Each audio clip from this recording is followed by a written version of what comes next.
Welcome into the award-winning Cleveland Browns Mailbag by Chat Sports. I'm your host, Matthew Peterson, answering questions that our live audience was asking during our show, Thursday, 4 o'clock Eastern. Tune in next week if you want to be on it. So this first question comes in from Gregory, a staple of the channel. Which receiver has bigger impact this weekend? So I think the cop-out answer is Amari Cooper, right? But Amari Cooper has 7 touchdowns this year, which is tied for 4th most in the NFL. He's one away from being the first receiver since 2013, Josh Gordon, to have 8 or more touchdowns in Brown history. So Amari Cooper feels like the easy answer. What about someone like Donovan Peoples-Jones, right? What about DPJ, who has grown as a receiver and is no longer just sort of a deep threat target, but actually is becoming a possession receiver over the middle of the field? Really excited to see what DPJ looks like as a wide receiver too, with Deshaun Watson at QB. So Cooper's the fun answer. I'm going to go with 11 though, DPJ. Brown Tiger with a super chat next up. Here's something fun to discuss. Who do you think gets the first touchdown from Watson in the game? It's kind of a good question. You guys can answer it too. Baker's first touchdown was to tight end Darren Fells. I'm going to go that same kind of route. How about Harrison Bryant? Had a touchdown, 2 weeks ago in the Bills game? So I like Harrison Bryant. I've always said, if I ever see anyone with a Harrison Bryant jersey on in a bar, I'm buying you a drink, because I don't know. Tight end twos that score, that's the kind of stuff that just football hard-ons right there. So I love Harrison Bryant. I'll go with HB right there. Down goes Pitt next up on the show. Just confirming there is no chance the Browns sign Will Fuller now that Watson is back right. That's a good question, and I think you've kind of answered it yourself of, yeah, there probably is a close to 0% chance that happens. One, the Browns want to see their receivers get more reps. They want to see David Bell, Michael Woods, DPJ, find out if Anthony Schwartz was a bust or not, or if his career with Cleveland can be saved with Deshaun Watson. They don't want to bring Will Fuller in and steal those reps and those snaps away from those guys who have picked up their play lately. But Will Fuller is still a free agent, and he's got quite the history with Deshaun Watson. They played in 33 games, both of them former first-round picks for Houston. And in those 33 games, 22 touchdowns. That's a pretty good rate right there. 22 touchdowns in 33 games for a QB and a wide receiver. If he's still, which he is, a free agent in December, tells me there's more than just the reason of him not being signed is because teams like their current receiver group. Might be, hey, those injuries are a little bit more serious than we thought last year. Off the field, he's been suspended before for PEDs, I believe. Those things might be bigger equations or bigger factors in this equation than what we might believe right now. Now, speaking of wide receivers, who is your favorite Browns receiver of all time? Gonna get some good responses from this one. There's a lot of legends to go through. At the office the other day, by the way, quick sidebar here, I stumped the whole office with this trivia question of who is the only receiver in NFL history to have back-to-back 200-yard receiving games? Josh Gordon. So there's a free answer for you if you can't think of one. Joshua Miller next up on the show. Does finishing 8 or 9 or worse equal a lost season? No, if Deshaun Watson and Kevin Stefanski look great together. If Watson and Stefanski look like a home run marriage and they lose a couple more games because they score 35 but the defense gives up 38, I can accept those losses. It would make it a lot easier to accept those losses if the Browns had a first-round pick, but of course, I'd rather have Deshaun Watson than the 17th overall pick in this year's draft. I don't think it means it's a lost season as long as Watson shows he's the guy, which he's going to, right? I don't think he's going to fall off the face of the earth like Russell Wilson has in Denver, but I want to make sure it's not just he's the guy, he's a fit in Cleveland. Him and Stefanski are going to work well together, and we're not going to go through a head coaching circus once again. So for me, that will save an 8-9 season. Brandon knows his comment. If Watson is a failure, what do the Browns do? You guarantee all $230 million of a contract, you don't have much of an out. It's not like other QBs. We're like, I hate to bring it up again, but Russell Wilson in Denver, where it was not all guaranteed, and Broncos fans were already looking at the contract going, oh, we can get out after how many years? No, you are stuck with him for 5 years, unless you want to eat a lot of dead cap space, which we've seen some teams do, like the Eagles with Carson Wentz, the Falcons with Matt Ryan. But if Watson, if he's a bust, to reference a Colts coach one time, this was like years ago, a reporter asked a Colts coach, hey, what are you guys going to do? I noticed none of the backup QBs get any reps. Is there a plan if Peyton Manning gets hurt? And the response was, if Peyton Manning gets hurt, we're fucked. We don't practice fucked. If Deshaun Watson's not the guy, the Browns are screwed. So there is no backup plan. Now, if you want to be on the next mailbag, tune in every Thursday, 4 p.m. Eastern. I promise your question will get on screen, and we can have a nice back and forth about whatever you're wondering. So join us every Thursday for our live show.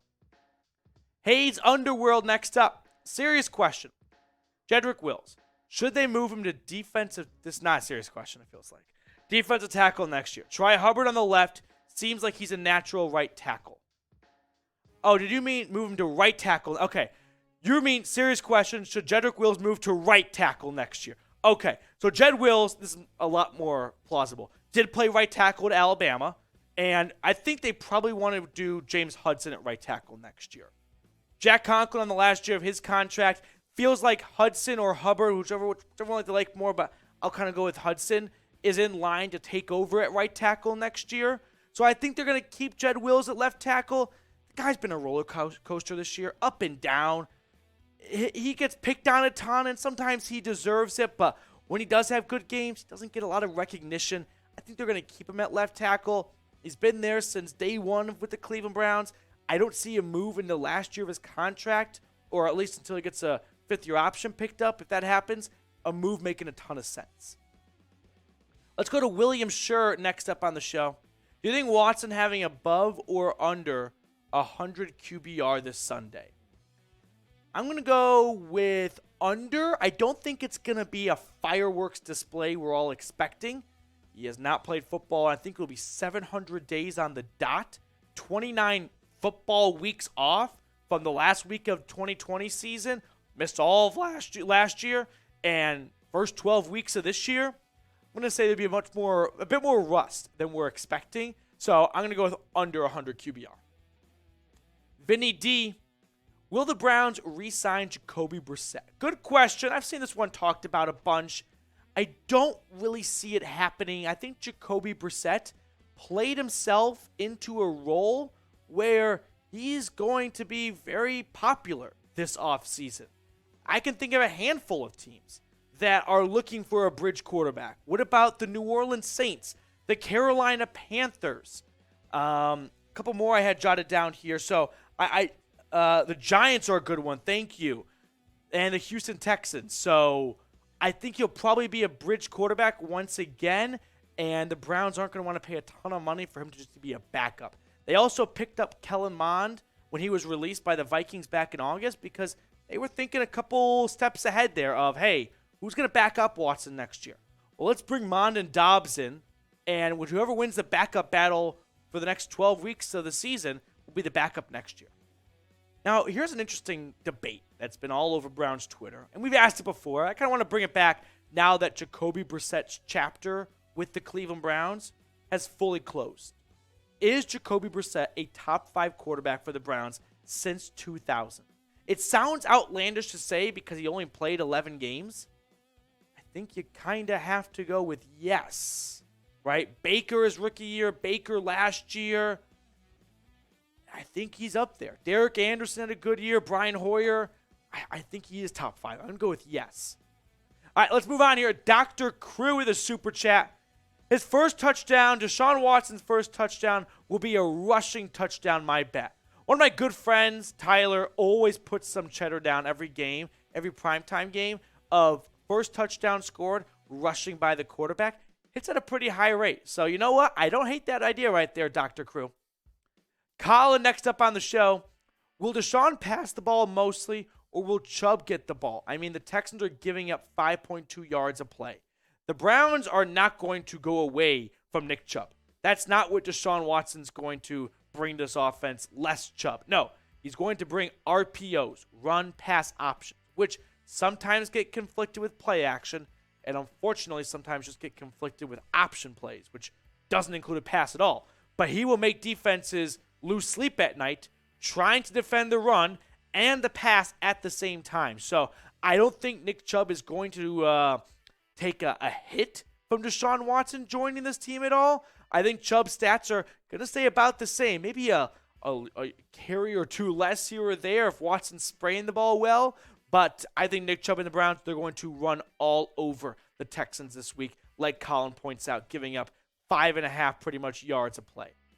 We're going to answer more questions in just a moment, but we've got an awesome deal right now over at Fanatics. So with the holiday season here upon us, get your gifts right now, like this hoodie on sale. When you go to chatsports.com/CLE hoodie, Cleveland hoodie, pretty much CLE, I got the link for that in the comments and the description of today's show. Hayes Underworld with another question. I feel David Bell is overlooked a lot.